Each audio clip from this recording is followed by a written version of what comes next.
Spika.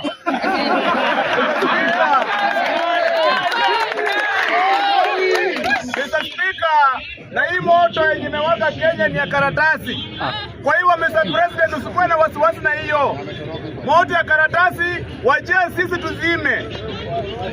Wewe unaenda zima ile kubwa, lakini ya karatasi hii wacha sisi wenyewe tutazima. Saa hii ukienda kila mahali watu wa one term wanasema washashinda uchaguzi, lakini mimi nawaambia mambo bado. Lakini kwa hii siasa ya Linda Mwananchi, nilikuwa naangalia Oburu Oginga na naangalia Edwin Sifuna.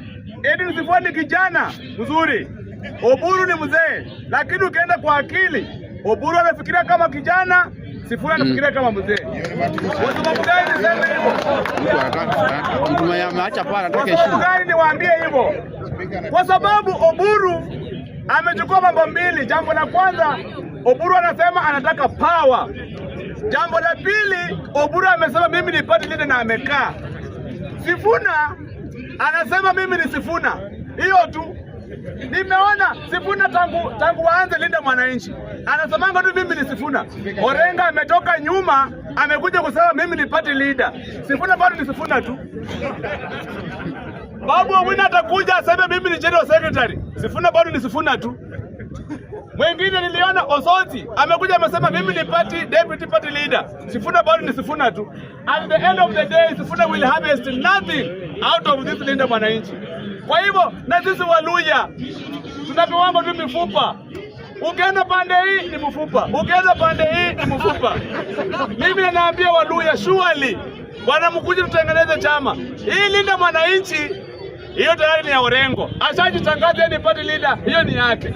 Haya, hii Linda ground ni Oburu Oginga. Hao wote ni watu wetu mashemeji. Sisi Waluya tuko wapi? Kwa hivyo Edwin Sifuna usipofunguka macho saa hii, uende ufanye kazi na watu kama akina Natembeya, Sifuna utapata zero pale. Nikienda kwa mambo ya maandamano. Maandamano ni haki ya Mkenya katika katiba yetu ya Kenya.